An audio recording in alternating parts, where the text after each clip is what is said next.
you all are following the COVID precautions. Stay at home, be safe. So now we're going to start our next chapter, that is fiber and fabric, chapter number 3. Topics to be covered in this lesson are introduction, fibers, natural fibers, wool, where we will talk about animals yielding wool, processing fibers into wool, silk, life history of silk, silkworm and processing of silk. So what comes to your mind when you think of terms fiber and fabric? Now forget about fibers, think of the fabric. Fabric refers to the first thing which come in your mind is the clothes that you wear. During summer you wear clothes made up of cotton. You prefer wearing cotton during summer because they keep you cool. During winter you wear woolen clothes. Not only cotton and wool, there are a variety of things which are available in the market. For example, you have silk, polyester, curtain, the thing which are made up of, the material through which the curtains are made, terracotta, polycot. There are a lot of different fabric which are available in the market, and they are used for making clothes, carpets, curtains, and many things like that. Okay. Now in this lesson we are going to talk about some of the important fabrics. Now mostly we will talk about the natural fibers, that is mostly we are going to discuss about the wool and silk. So when I say silk, the first thing that you can relate to is the traditional silk sarees in India.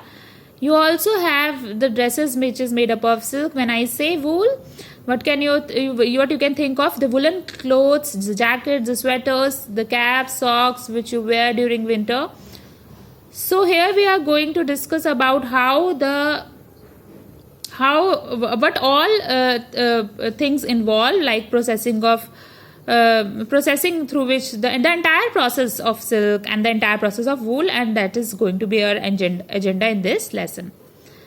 Now before that, let us try to understand what are fibers, because these are the fabrics. Like if I say silk, or I say cottons, or I say polycotton, they are all fabric which are for which the clothes are made up of. But for our fibers, so fibers are the thread-like structure which form the fabric. So if you look at the woolen sweater, or if you look at the wool itself consists of a lots of thin threads, a filament-like structure. So these threads, they are nothing but a fiber. So fibers together form when they woven together, they form a fabric. So these are the thread-like structure which forms the constituent of various composite materials. So what sort of materials? Like when you talk about wool, it is made up of some thread-like structure. If you talk about silk, silk is also made up of threads. So if you try to closely look at the silk cloth which you have, so when you look at the cloth, you really do not see the thread, but when you look at the corner of the cloth, then you find that it is also made up of a thin thread. So all these thin thread-like structure, they are called fiber. So silk is made up of silk fiber, wool is made up of woolen fiber, and so on. Now when we talk about the types of fibers, they are broadly classified into two types, that is natural fibers and artificial fibers. Natural, anything which is natural, that means it exists in nature. So we do not produce it, we do not make it by so these the fiber which are obtained from plant or animal sources, they are called natural fibers. So let me give you one example, like silk. Silk is an example. Silk is obtained from a silkworm, and silkworm, what is silkworm? It is a tiny insect. So it is like how you have a caterpillars, the small worms. So from those worms a natural silk is obtained. So that is the animal from where you obtain the silk. Similarly, if you talk about the wool is obtained from a lot of animals like goat, sheep, camels, yak. So all these animals, they are the sources for the wool fiber, woolen fiber. Similarly, you think of other example like cotton. Cotton is obtained from the cotton plant. So this is the cotton plant. We talk about flax. Jute, hemp, cord, tree wood, these are all obtained from plant, different types of plants. On the screen also you can see the different plant from where the many natural fibers are obtained. Only wool and silk, these are the two examples which are obtained from animal sources. So that is why wool and silk, these are the example of animal fiber because they are obtained from animals, whereas these are the example of plant fiber because they are obtained from plant. So all these fibers are called natural fibers because these plants, they existed in nature. We do not artificially produce them. In fact, you would have also seen the clothes which are made up of linen. They are also obtained from flax. So these are all example of natural fibers. However, these days you would have seen that you get to see dress material which are made up of fabric which look similar to that silk or cotton but they are not natural silk or natural cotton. Therefore, they are obtained at a cheaper price. Their look is almost the same. So that is where come the existence of artificial fibers. So as the name suggests, they do not exist in nature. They are man-made fiber. They are also known as synthetic fiber. For some of the examples are nylon, rayon and polyester. Rayon is also known as artificial silk. They also have that shiny appearance like silk. So if you actually look at the cloth made up of rayon, it has that appearance of silk.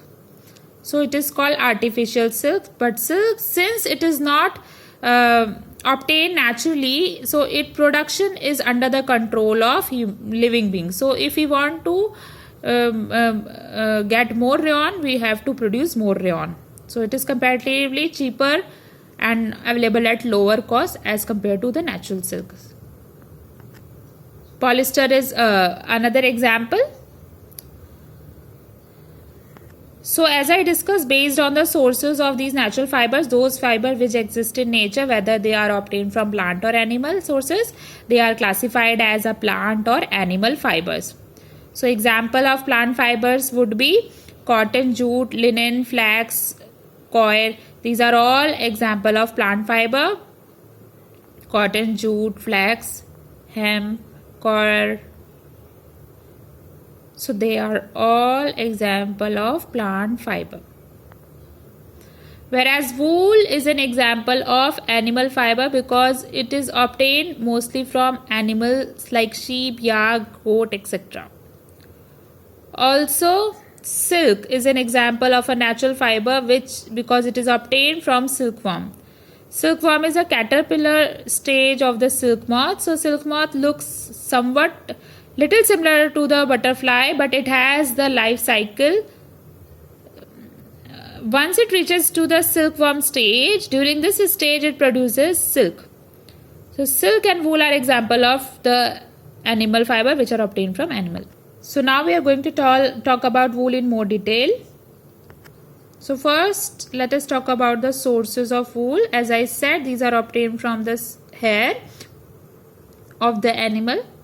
It is obtained from the hair of the animal. Hair means there are a lot of animals which have hair all over their body. Like in case of human being, we also have a hair. Not only in our hair, we have much body hair also. So sheep also, it has a fur-like structure all over his body. And why they have fur all over his body? Because it keeps them warm. Now this enables them to survive in extremely cold places.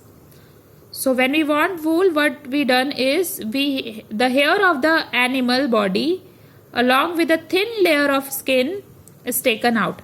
Now it doesn't harm the animal, it doesn't hurt the animal because the topmost layer of the skin is like a dead skin. So even if you remove it, it doesn't hurt. So now since we want to get wool, so these kind of wool would be seen only in case of fat animals, okay? Whenever we think of a wool, the first thing that comes to our mind is when we talk about the source of wool, the first animal that strikes our mind is the white sheep. But in reality, the wool can be obtained from many other animal as well as a yak, goat, camel, etc. Now, this wool which is obtained from these animals, it can be ranged from soft and silky to some core, some strong as well. So, some wool can be soft, some of them can be silky, while some other can be rough and strong as well. So there are different varieties of wool that can be obtained from different animal, because not all animal have the same kind of skin hair. Different animal have a different type of hair, so you will have a different type of wool. Now it can be converted into small folds so that it can stay together and can be woven together to form sweater, jacket, whatever the thing. So this is how we obtain wool from the skin of the fat animals. As I said, different animal will get different wool, give different wool, and it is used for different purposes. For example, this soft and silky wool can be used for making clothes like sweaters, jackets, caps, etc. Whereas the rough and strong wool can be used for making rugs. Okay. So let us talk about some of the popular wool animals which can give us wool. So the most common wool animal is the sheep. It can produce many different type of wool, like fine wool, which can be used for clothing, for making clothes. It can also produce medium to coarse wool, which can again be used for making wool yarns. It can also be produced the spun thread, which can be used for weaving, sewing, etc. So sheep can actually produce a lot of variety of wool, which can be used for many different purposes. Not only sheep, goat can also produce different variety of wool. There are different types of goat which provide different type of wool. For example, the Pashmina shawl, which is very popular from the Kashmir, that also comes from the Kashmiri goat. So Pashmina is example. So you would have seen in this Pashmina shawl that the wool is very, very soft. At the same time, it is very warm. So it is very soft and light, and it is very warm. So it has both the advantages. There is also another type of goat called Angora goat, from where we get another type of wool that is called mohair. Llamas are again, which are very common in South America. They look like camels. They also produce coarse wool, but this wool is produced only once in a year. So this wool is very hard and coarse, and therefore used for making robes or rugs. So rugs are nothing but thick woolen cover, which are generally used for wrapping the entire body, mostly during traveling. So this is also quite popular. So you see, yak also. Yak is another animal which is used to produce rough fat coat. So you see, these are mostly the animals, wool animals, and all of them different types of wool. So now we will take an example of sheep to understand the entire process of obtaining wool. Now the first thing we do is taking care of the sheep, because these are the animals which are able to give us, which is something very important to us. So it is important to take care of these animals. So what do we mean by rearing? Rearing involves feeding sheep appropriately, taking proper care, maintaining good hygiene so that they do not suffer from any kind of diseases. So it's like overall taking proper care of animals. Now generally they are herbivores. They mostly feed on grasses, leaves and plants. So they are herbivores. They are directly dependent on plant. However, they also feed on pulses, corn, grains, dry fodder.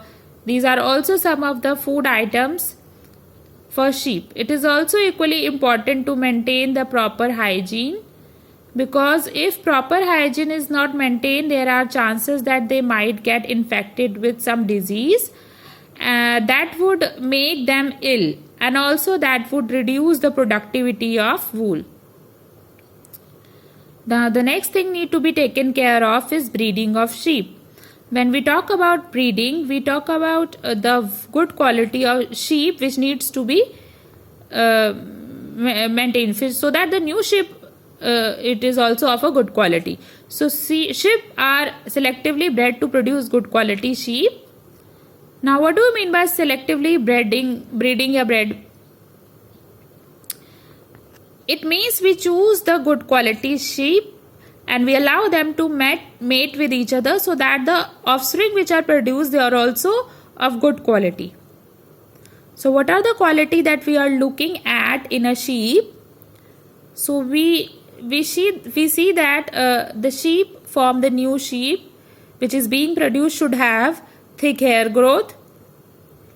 Different type of sheep have different type of hair in their body. Some have coarse hair, some might have fine hairs. So the parents are specifically chosen so that they can give birth to a sheep which have good quality soft hair to obtain wool. So that's how we should have the requirement in our mind. What kind of sheep do we want, so that it can give us good quality of wool? So depending on that, we are selecting the parents. Okay. So we need to make sure that we allow mating the good quality of sheep, so that we get good quality of wool. So now let us look the entire process by which wool is processed. So we got to know and how do we take care of these animals and how we get the wool. So it involves a lot of steps. It starts from the obtaining the skin of the animal, but we cannot use the skin of the animal for making sweater.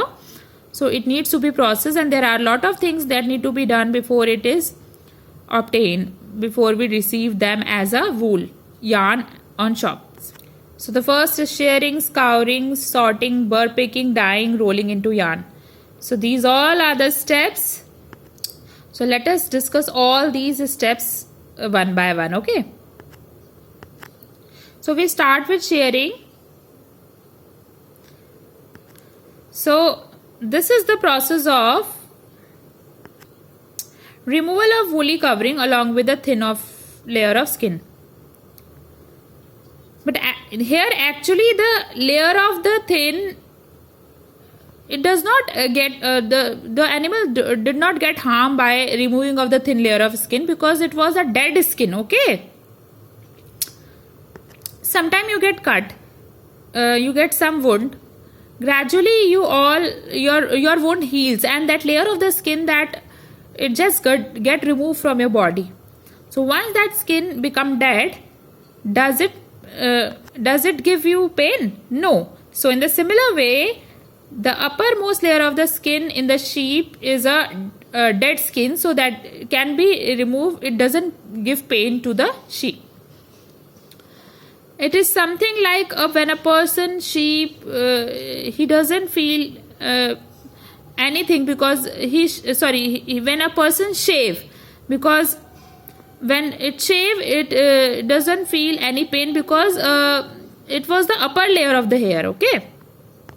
If somebody cut your hair, do you feel the pain? No. But if somebody pull your hair, you feel pain.